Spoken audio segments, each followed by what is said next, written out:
what would you say to the people that don't believe us, or the people that think you're capping? They're just like, you're just wrong. Like, no, it's not possible. And it's okay. I may be wrong. I could be wrong. Well, wrong to like, no, he didn't make 7 million in a day, or he's not a millionaire. But that's fine. That's okay. Like, I'm not here to prove myself. You know, I'm at the point in my life where I don't have to prove anything. Do you think they're just like not ready? They're just like, come back when you're ready? It's not, dude, do whatever you want. You know what I mean? I'm living my life. People watching this on YouTube won't make or break my bank account. They won't make and break my relationships. They won't make and break my health or my freedom. I'm chilling. You know, if this is a value to you, take it. Take notes. If this is not a value, don't. Go watch some other video. And that's so totally okay. We're chilling. It doesn't frustrate you at all when people think you're... It doesn't, bro, because people are free to choose and do whatever they want. I'm not here to control people's minds. I'm here to have a good time. I'm side questing in the map right now, G. Figuring shit out, downloading data sets. But all you have to do is eventually, right? Eventually people will realize that it's true. And there's the thing, dude. There's always going to be haters. There's always going to be people that don't want to see you win. But that's okay. It means you're doing something right. Why? Why do they hate? I don't know, bro. Ask them. I couldn't tell you, bro. I don't know. Dude, I spend more time focusing on myself than, you know, you asked me so many questions about different YouTubers or videos. Dude, I'm so busy focusing on myself. I don't even have time to be worrying about what some other guy does. Dude, if I'll tell you something. This is an honest one. If you watch, what are we at? Like an hour of value right now of different thoughts, mentalities of people that have made millions of dollars. Okay. Whether we haven't made millions of dollars, we might have had a great conversation, right? If what you extract from it is this guy's full of shit, and that's your first reaction, then maybe something's wrong with you, right? If how you perceive the world, right, is based off of a lens that everything is bullshit, everything is wrong, then you have a deeper problem than just Luke Belmar, right? So the problem may not be the information, the problem may be the worldview, and I can't change people's worldview. That's why I'm not focused on it. Okay, so you're not in the business or the attempt to change people's minds about anything. You're just expressing yourself. I offer nothing but the truth. That's it. Okay, got it. I always said that when people hate on other people, like let's say us for an example, it would be, well, the only reason you could ever hate someone is because they wronged you or because you're jealous of something. Because I never, these people that are hating on me or you, I've never done anything to you. I've never said anything to you. I was never mean to you and I never wronged you. So why do you hate me? Is it because you're jealous, or is it because I reveal something about yourself that you hate and you're just projecting your own hatred towards on me? Yeah, you know, it's complicated, dude. Life is tough. You know, you have a lot of people that go through, look at bullies. You know, you have a lot of trauma, you have a lot of stuff. So there may be stuff deep down that they have to fix, that they're hurting, you know? So that's why I don't shit on people, because you never know what they're actually going through. Yeah. So the bully in school in 5th grade was getting beat up and abused by his father. No wonder he was taking it off on the other kid, you know? So you need to be able to trace it back to the source. And at the end of the day, everybody's human, G. Like, we all have problems, we all have difficulties. But if you can look past the things that you don't like from people, and you can extract the meat and leave the bones behind, why wouldn't you? You should be able to sit down with everybody, and whether it's a homeless person or whether it's a king, and learn. That is the student's mind. That's the student's mentality. And you should be able to develop that, whether you hate how I speak, whether you don't hate how I speak, whether you like me or not, because that shows maturity. Yeah. Do you have love for all of these people in the world, like an equal 100%. Love for all humans? Yeah, dude. I think people are all just, we're all children, dude. We're all kids trying to figure it out. I don't care if you're 80 years old, you're still a child. You're still trying to figure it out. I know for a fact when I'm 80 years old, I'll be more wise and I'll perceive the world in a different way, but I'm still going to be me, you know? And I think that people have that in them, and that people are special.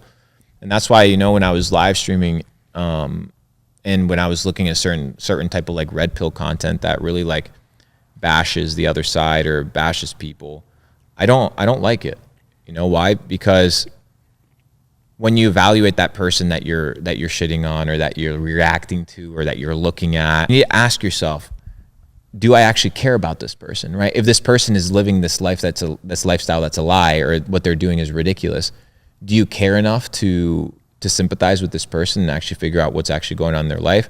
Or are you just using them for views or for clicks, and or you want to just take your anger off on this individual? So I'm in a situation right now, dude, where I see everybody equally.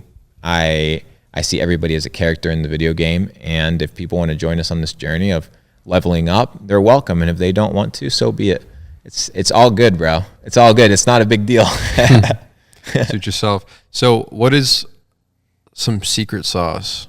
Some, like, out of everything that you've been through, you've climbed mountains and gone through trenches and you've learned a lot, you know, passed through a lot of adversity. What's some secret sauce for the people out there that are just getting started, that maybe they can keep this in the back of their mind when they begin their journey? First thing that comes to mind. That it's possible. If you tell yourself enough times that it's possible, it can be possible. And I know it sounds crazy, and I know it sounds motivational speaky, and I know it sounds fugazi, but imagine every single day, instead of saying, "Oh, my day sucks," instead of getting up and being like, "Oh, life is terrible," instead of complaining about your friends and your neighbors and your coworkers, imagine your entire mindset was just like, it's possible to get to the next level. It's possible to be great. It's possible to make more money. It's possible to be more healthy. And your entire perspective on life, your worldview was positive. Even if you had to lie yourself into believing that. Sometimes you have to create a delusion, right? A delusion that is so far out there that people will think you're crazy. In 2017, it was Thanksgiving. We were sitting around the table, all my family. A lot of members, my family were there, and they said, "Luke, what are you?" We went around the table. What are you thankful for? Right, everybody. I'm thankful for Jesus Christ. I'm thankful for my relationship. I'm thankful for all these things. Everybody else, I'm thankful for books. I'm thankful for health. Luke Belmar, what are you thankful for, Luke? I'm thankful for Bitcoin. That's what I said, and everybody's like, "What the fuck? Like materialistic?" And look where I am today. Right? So I was like, it's possible, right? It's possible. This is what I'm thankful for. This is what I'm focused on. This is where my mentality lies. It's possible to get rich. It's possible to become successful. It's possible to become rich with crypto. It's possible to revolutionize my family in the generations to come. It's possible. It's possible.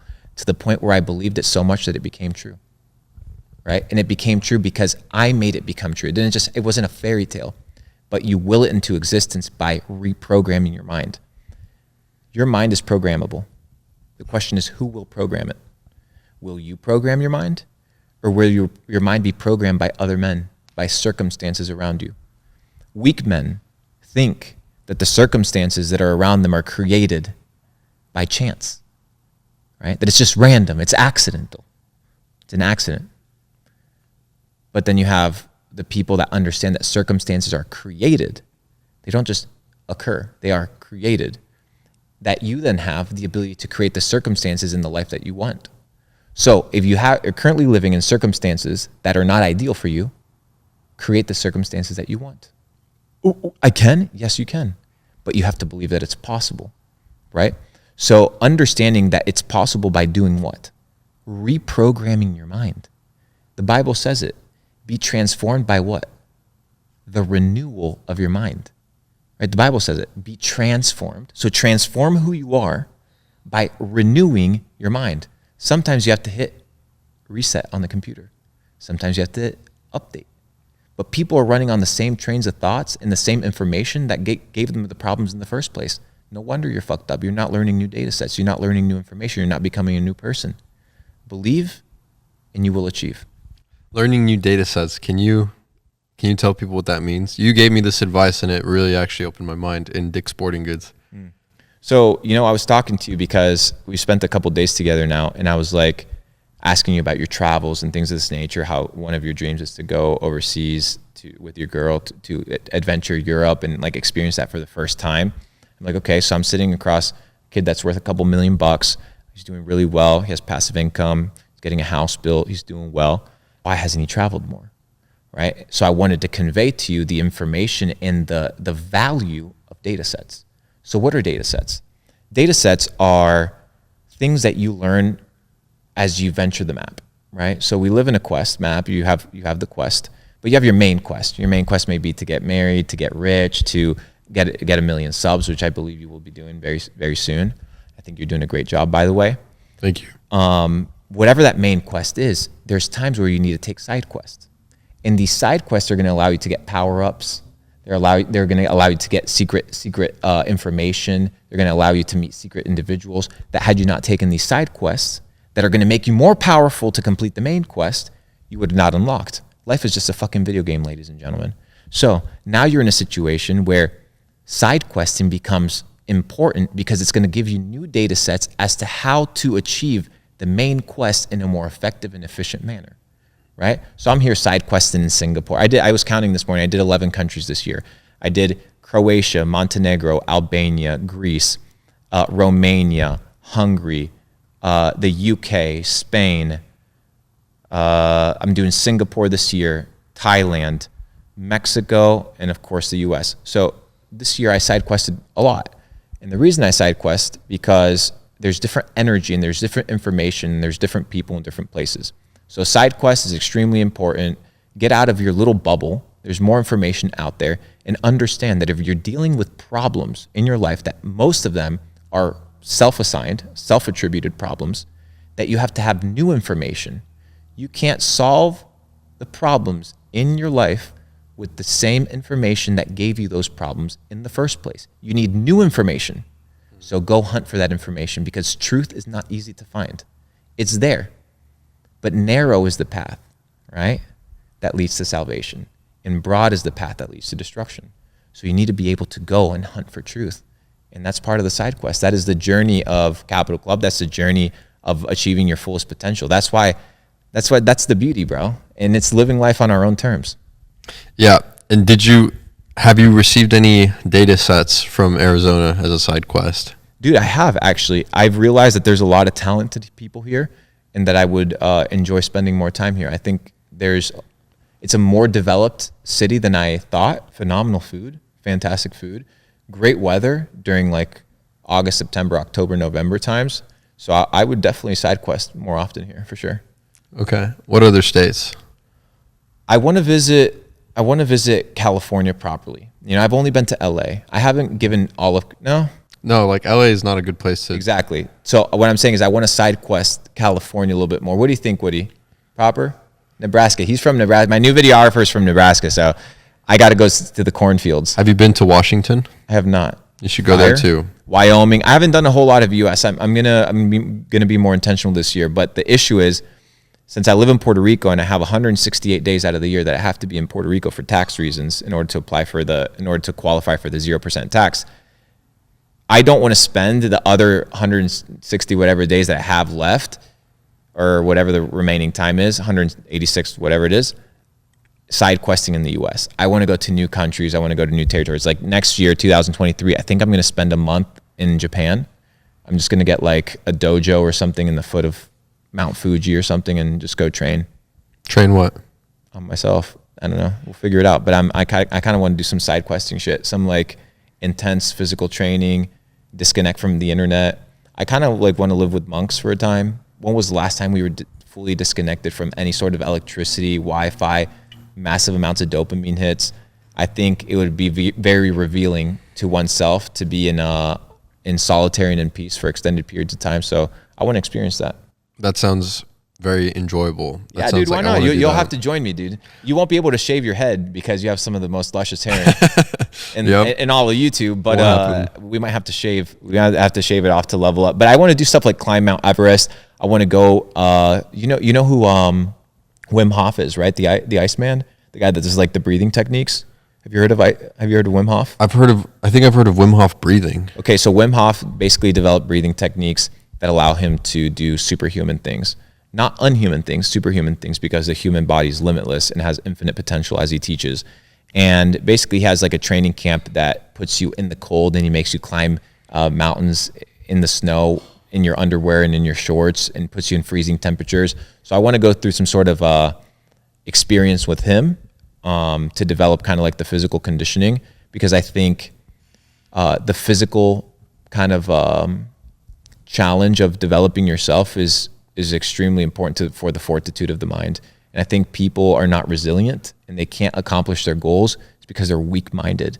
So you need to put yourself in situations where you can develop your mind and where you can be resilient and strong. So put yourself in situations that are going to challenge you to keep pushing, that are uncomfortable. So this side quest of climbing Mount Everest or putting yourself in that extreme situation, are you hoping to find like new truth to that, Yeah, or for are you sure. hoping to learn something from Yeah, it? dude, you'll learn from anything. I just want to do things that are unconventional, things that I wouldn't have been able to do had I been working in a cubicle. It seems like you're very, very passionate about like novel experiences and trying things that are like not unconditional, like just Unconventional, yeah. unconventional. So this idea that life is all about pleasure is a false reality. So Dan Bilzerian mentioned it. He said, you know, when you become extremely rich, first time you eat a specific steak, right, it's a 10. The next time you eat it, it's a 7. And then the next time you eat it, it's a 6, right? All these pleasures, when you were broke, if I brought you to spend $200 in a dinner,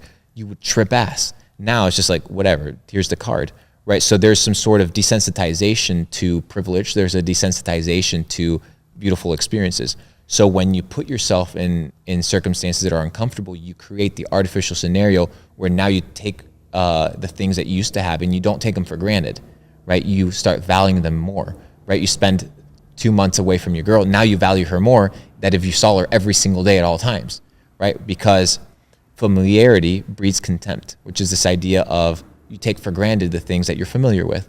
So sometimes it's good to disconnect yourself from the privilege, from the opportunities that make you weak. They make you soft, and put yourself in a situation where now you can reevaluate things, and it changes your worldview. So new data sets, new quests unlock abilities to perceive the world in different ways. If you've never left your state, your limitation of your mind is massive, right? You don't know anything. But if you're out here traveling the world, I've been to 45 countries, I'm in my mid-20s, I'm going to do every country in the world, right? It's one of my goals. To side quest and just learn new information, new data sets. And I think that'll make me a better entrepreneur. I think it'll make me a better businessman. I think it'll make me a better partner, better father, all these things, because it's just unconventional. And you will achieve unconventional results by doing unconventional things. Okay. I always say this as well, where you have to put yourself in a controlled suffering, because then you can appreciate the normal things and the beautiful things in life more. But like you said, you get used to it. It's like there's an effect called like the Dahmer effect, or like the Dop something effect, where over time you get used to it. So like the Lambo is cool, but over time you'll get used to it, and then it's just a car. But that's why it's nice to always balance it out. And that's just, it's not something that you do a few times. It's something you have to do forever to really appreciate the good stuff, right? It's a consistent challenge, dude. But you can't view it as suffering. You have to view it as training, because people think that life is all about pleasure and about being happy. Who told you that life was about happiness? Who lied to you? Yeah. Life isn't about happiness. Life is about life, about experiencing life. You're supposed to enjoy and learn and train through suffering the same way that you do from pleasure, right? Because now you realize that suffering is part of life. It's undeniably a part of life. So you enjoy it. That's why Paul says, bear all things with joy. Why? What's the perspective of bearing all things with joy? So that you view them, right, as training to develop yourself. So you embrace it. You embrace the tribulations. You embrace the trial. You embrace the difficulties. Just like you embrace the phenomenal sex. Just like you embrace the best food. You embrace everything in an unbiased way. Exactly, because they're all part of the human experience. So sadness and happiness are one and the same. Correct. And you just need to enjoy them both. They're spectrums of the same thing. So people are always trying to avoid one, and that's just throwing them way out of balance, causing them unhappiness and unbalance. The life will balance you out, and it's what I mentioned to you. This idea of the law of opposites, right? And it's this idea that for any positive energy, there will be an equal proportion negative energy. So if you are doing phenomenal things in life, right? For example, you look at Cristiano Ronaldo, right? Cristiano Ronaldo has a phenomenal year in soccer, but then his child dies, right? So energy goes positive and negative in both scenarios. And I think you need to embrace pain. I think you need to learn through pain. I think you need to embrace beauty. And I think you need to embrace the good things and not shy away, because people don't understand that entrepreneurship, a lot of it is suffering. Because what are you doing? You're earning your way to the top. You have to earn your freedom. You have to earn your success. You have to earn your stripes. And I think that there's pain that needs to be inflicted in order for you to earn those things. nothing beautiful comes without pain. I agree.